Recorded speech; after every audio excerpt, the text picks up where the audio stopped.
Die Sonne wurde dunkel, als Jesus am Kreuz hing. Als er am Kreuz hing, hat er nochmal gesprochen, mittendrin in all dem Leiden. Und für mich ist es, da hat sich nochmal der rohe Charakter und das Herz von Jesus dir gegenüber nochmal einfach gezeigt.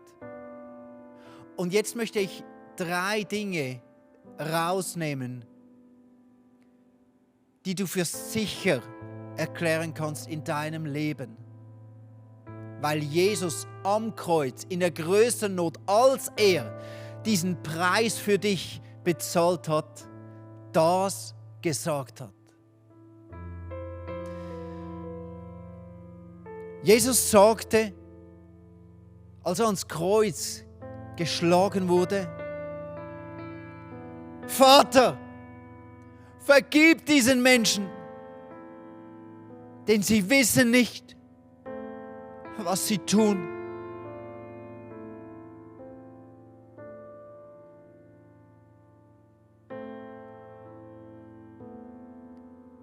Die Reaktion von Jesus auf menschliches Versagen ist, dass er dir immer vergeben möchte.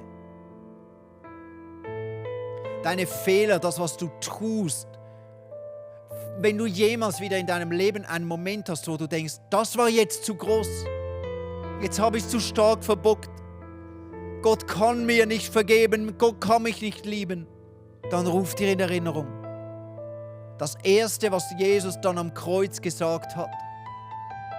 Vater, vergib ihnen. Jesus will dir immer vergeben. Glaub nicht dieser Lüge, dass deine Schuld zu groß sein kann. Auch wenn du da eine Blockade hast, dann ist jetzt der Moment, wo du sagst, zu dieser Blockade, du bist eine Lüge.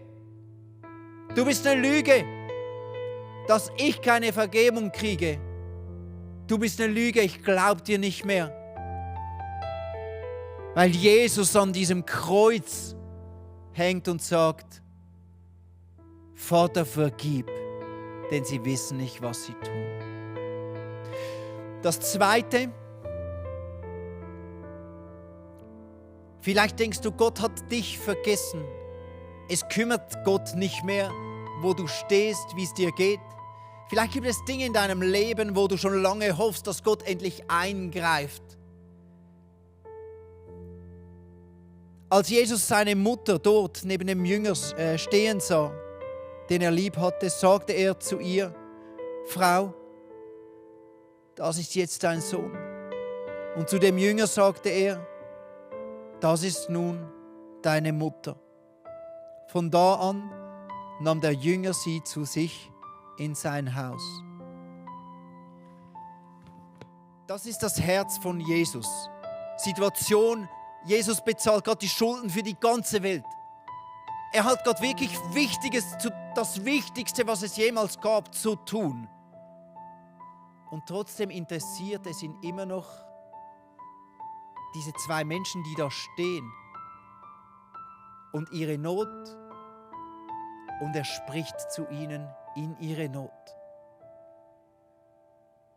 Ich kann mich erinnern, ich hatte vor einigen Jahren auch so eine Lebenskrise und ich hatte wirklich das Gefühl, mein Leben, ich bin völlig die falsche Person an dem Ort, wo ich bin. Ich habe keine Zukunft mehr. Ich habe alles nur auf die Karte gesetzt, okay, ich werde Pastor, aber ich bin kein guter Pastor. Alles ist falsch gelaufen in meinem Leben. Ich habe keine Perspektive. Und dann hatte ich so eine Auszeit genommen und das, was Gott mir gesagt hat, ist genau das. Weißt du, 3 Dinge sind wichtig. Ich bin immer bei dir, ich bin immer für dich und ich segne dich immer. So ist Gottes Charakter. Am Kreuz noch kümmert er sich um die Nöte einzelner Menschen. Und Jesus kümmert sich um dich. Und er will in deine Situationen hineinsprechen.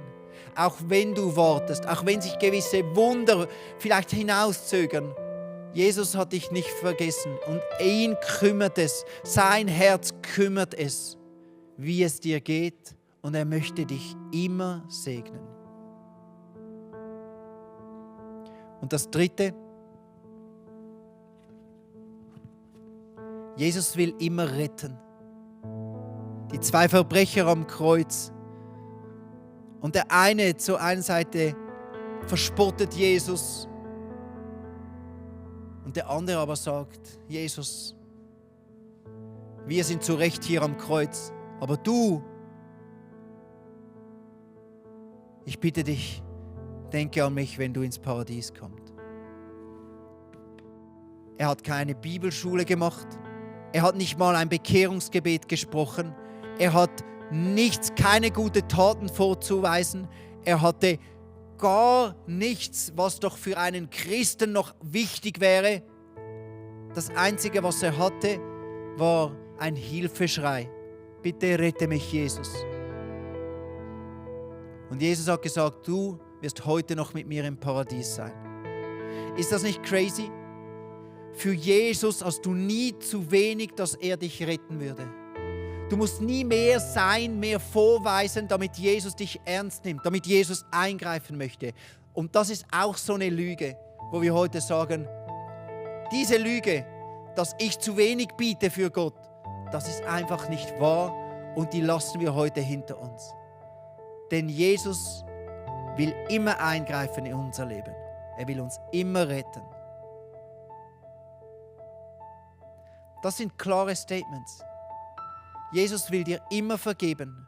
Er kümmert sich immer um dich und er will immer Rettung bringen in dein Leben. Und jetzt überleg dir, welche dieser Wahrheiten möchtest du in Angesicht des Kreuzes heute mit Glauben festmachen und sagen, das nehme ich und daran möchte ich nie mehr zweifeln.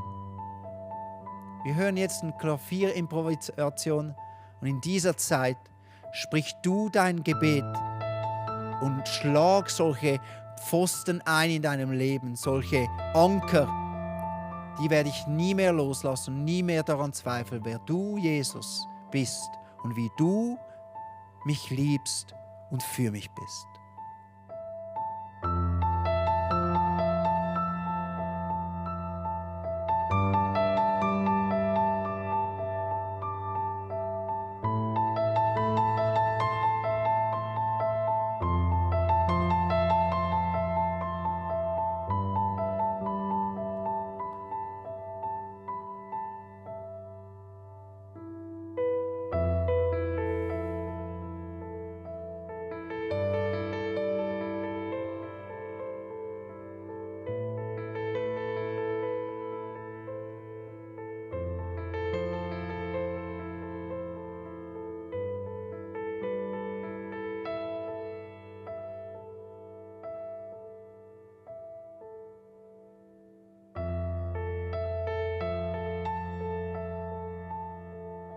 Bitte steh mit mir auf für ein Gebet und stell dich gerade hin und stell dir für einen Moment vor, dass du vor diesem Kreuz stehst.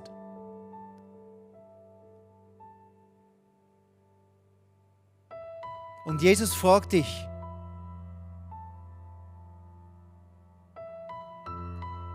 glaubst du mir, dass ich dir immer vergeben möchte?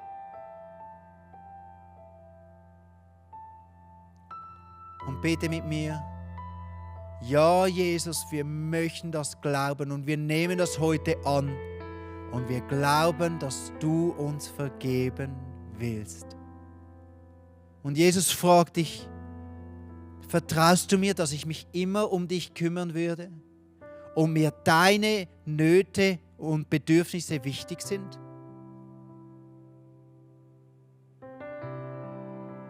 Jesus, das fällt mir sehr schwer.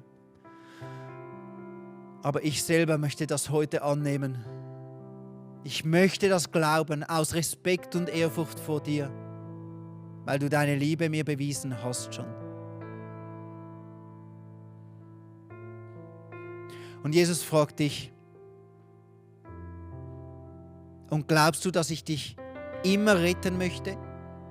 Dass ich immer eifere darum, deine Nöte, deine Situation zu verbessern, dich zu segnen? Dann sprich mit Glauben, ja, Jesus, du bist ein segnender, rettender Gott. Und ich öffne mein Leben für dein Wirken, für dein Handeln, ob ich es verstehe oder nicht, ob ich warten muss oder nicht, ob du reagierst, wie ich es mir vorstelle oder anders. Ich glaube, dass du immer handelst in mein Leben hinein und mich rettest. Amen. Amen. Vielen Dank für deine Gebete. Das sind kraftvolle Gebete, die du machst mit Glauben. Und es sind wie so Mahnmale, die du einschlägst hier an diesem Karfreitag. Das glaube ich. An Jesus glaube ich wirklich. Wenn er das sagt, wenn er sich entscheidet, mir gnädig zu sein, dann nehme ich das so gerne an. Weißt du, das ist das Beste, was Jesus sich wünscht, dass du das tust. Wir sehen uns schon bald zur letzten Folge. Bis dann.